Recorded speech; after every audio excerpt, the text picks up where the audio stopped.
प्यारे बच्चों, good morning. आज मैं आपको आपका लेसन नंबर 8 कृष्णचंद्र जामुन का पेड़ पढ़ाने जा रही हूँ। आप ध्यान से सुनेंगे इसको। जामुन का पेड़ कृष्णचंद्र द्वारा रचित एक हास्य व्यंग रचना है। हास्य मतलब हंसी भी का भी है इसमें पुट, और इसमें व्यंग भी कसा गया आज की प्रशासनिक व्यवस्था पर।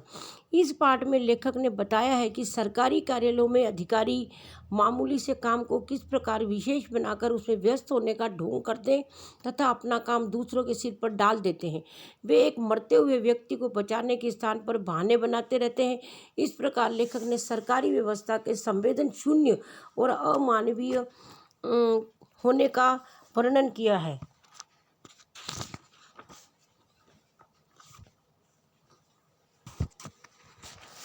रात को जोर की आंधी आने से सेक्रेटरी के लान में खड़ा जामुन का पेड़ गिर गया। ये घटना दिल्ली की है।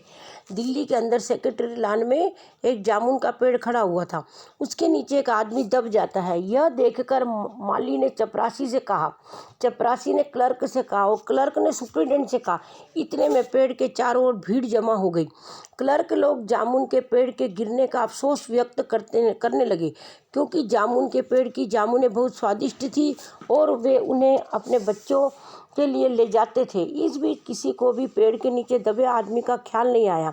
माली ने धीरे से सबका ध्यान उस दबे हुए आदमी की ओर दिलाया तो सुप्रिटेंडेंट सहित सभी सोच में पड़ गए और अब क्या किया जाए। माली ने सुझाव दिया कि पेड़ हटाकर उसके नीचे दबे आदमी को निकाल लिया जाए। सुप्रिटेंडेंट ने ऐसा करने से रोक दिया। वह अंडर सेक्रेटरी को पेड़ गिरने का तथा पेड़ के नीचे दबे आदमी की सूचना देने चला गया। अंडर सेक्रेटरी ने फाइल पर नोट लिखकर डिप्टी सेक्रेटरी को भेजा। उसने जॉइंट सेक्रेटरी को तथा वहां के चीफ सेक्रेटरी से गुजरती हुई फाइल मिनिस्टर के पास पहुंच गई। मिनिस्टर ने चीफ सेक्रेटरी के कान में कुछ कहा। वहां से चलकर फाइल सबसे गुजरती हुई वापस अंडर सेक्रेटरी के पास आ गई। इसी में आधा दिन गुजर गया। दोपहर के खाने तक कुछ क्लर्कों ने सरकार के फैसले का इंतजार किए बिना ही पेड़ को हटाने का निश्चय किया। वैसे ही वे लोग पेड़ हटाने लगे। सुप्रिटेंडेंट फाइल लेकर आ गया और कहने लगा कि वे लोग पेड़ नहीं हटा सकते, क्योंकि वे लोग व्यापार विभाग से संबंधित हैं। इसे हटाने का कार्य कृषि विभाग का है। दूसरे दिन भी फाइल चलती रही। कृषि विभाग ने यह कहकर इस कार्य से हाथ झाड़ लिए कि पेड़ व्यापार विभाग में गिरा है, इसलिए पेड़ हटवाने का काम उनका है। यह उत्तर पढ़कर व्यापार विभाग को क्रोध आ गया। उस विभाग ने फाइल पर लिख दिया कि पेड़ संबंधी कार्य कृषि विभाग के हैं और व्यापार विभाग का इससे कोई संबंध नहीं है। तब कृषि विभाग ने पेड़ हटाने का कार्य हार्टिकल्चर डिपार्टमेंट पर डाल दिया, क्योंकि जामुन का पेड़ फलदार पेड़ था। रात के समय पेड़ के चारों ओर पुलिस का पहरा लगा हुआ था। एक पुलिस कांस्टेबल को पेड़ के नीचे दबे आदमी पर दया आ गई, इसीलिए वह माली को दबे हुए आदमी को दाल भात खिलाने की अनुमति दे देता है। माली दबे हुए आदमी उसके घर का पता पूछता है। आदमी कहता है कि वह लावारिश है। तीसरे दिन हार्टिकल्चर डिपार्टमेंट का जवाब आता है कि सरकार पेड़ लगाने के लिए कहती है, पेड़ काटने के लिए नहीं। हार्टिकल्चर का अर्थ होता है कि जो पेड़ काटने वाला डिपार्टमेंट होता है। जामुन का पेड़ तो फलदार पेड़ था, इसीलिए उसका विभाग फलदार पेड़ काटने की अनुमति नहीं दे सकता। यह जवाब सुनकर वहां खड़े एक व्यक्ति ने सुझाव दिया कि यदि पेड़ नहीं काट सकते तो आदमी को काट कर पेड़ के नीचे से निकाल लेते हैं। दबा हुआ आदमी बोला कि ऐसे तो वह मर जाएगा। सुझाव देने वाले व्यक्ति ने कहा कि प्लास्टर सर्जरी ने बहुत उन्नति कर ली है। आदमी को काट कर निकालने के बाद प्लास्टर सर्जरी से उसका धड़ और निचला हिस्सा जोड़ा जा सकता है। इस सुझाव पर विचार करने के बाद दबे आदमी की फाइल मेडिकल डिपार्टमेंट में भेज दी गई। मेडिकल डिपार्टमेंट वालों ने इस पर तुरंत कार्रवाई आरंभ कर दी। विभाग ने एक योग्य प्लास्टर सर्जरी ने आकर आदमी का चेकअप किया। चेकअप करने के बाद उसने रिपोर्ट तैयार भी की। ऑपरेशन तो सफल हो जाएगा, लेकिन आदमी मर जाएगा, इसीलिए यह फैसला रद्द कर दिया जाता है। माली रात के समय दबे हुए आदमी को खाना खिलाते हुए कहता है कि उसका मामला ऊपर तक पहुंच गया है। अब उम्मीद है कि सब कुछ ठीक हो जाएगा। आदमी दुखी होकर मिर्जा गालिब का शेर पढ़ता है, ये तो माना कि तगा फुल न करोगे, लेकिन खाक हो जाएंगे तुमको खबर होने तक। उसने बोला कि तुम मेरे लिए कार्रवाई तो कर रहे हो, लेकिन उस कार्रवाई का क्या फ़ायदा जब मैं मर जाऊंगा। उसका शेर सुनकर माली हैरान हो जाता है। माली उससे पूछता है कि क्या वह शायर है। आदमी हामी भरता है। अगले दिन पूरे विभाग में आदमी के शायर होने की खबर फैल जाती है। शायर होने का पता चलते ही पूरा शहर आदमी को देखने के लिए उमड़ पड़ता है। तो उसके चारों ओर कवि सम्मेलन का सा वातावरण उत्पन्न हो जाता है। सभी लोग अपनी कविताएं और दोहे पढ़ने लगते हैं।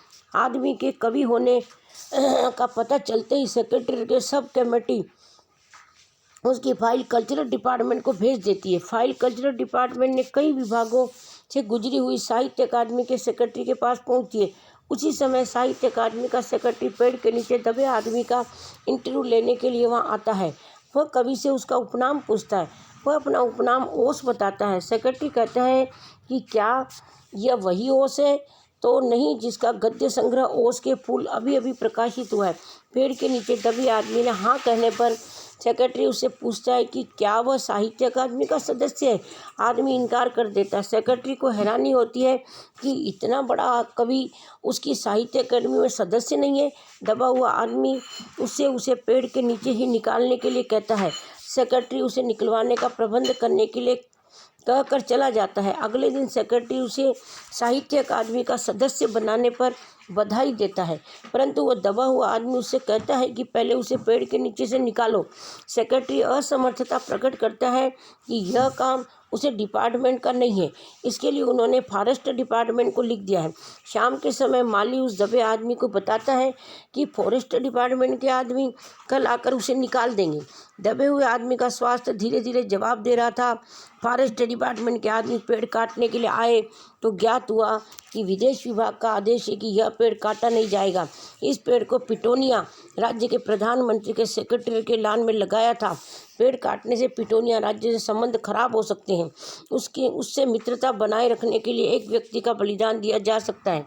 अभी क्लर्क कवि को लेकर बहस कर ही रहे थे कि अंडर सेक्रेटरी ने सुप्रिटेंडेंट को बताया कि आज प्रधानमंत्री वापस आ रहे हैं। उनके आने पर विदेश विभाग पेड़ की फाइल उन्हें पेश करेगा, वही फैसला करेंगे। शाम को सुप्रिटेंडेंट ने आकर बताया कि प्रधानमंत्री ने पेड़ काटने का आदेश दे दिया है। कल पेड़ काट दिया जाएगा और दबे हुए आदमी को बचाया जा सकेगा। आज उसकी फाइल बंद हो गई, लेकिन कवि कुछ भी सुन नहीं सका क्योंकि आज उसके जीवन की फाइल भी बंद हो गई थी, अर्थात वह मर गया था। बेटे, कहने का अभिप्राय ये है कि सरकार में सिर्फ फाइलें ही चलती रहती है, आदमी पर पूरी तरह से कार्रवाई नहीं की जाती। तो ये लेसन हमें ये शिक्षा देता है कि हमें फाइल की कार्रवाई करने की बजाय हमें पहले बंदे को बचाना चाहिए और हमें फाइलों के चक्करों में नहीं पड़ना चाहिए। किसी भी डिपार्टमेंट को जवाबदारी लेके और इसको पूर्ण रूप से कार्य को पहले करना चाहिए, फाइलों के चक्कर में नहीं पड़ना चाहिए। आज के लिए सिर्फ इतना ही। Thank you.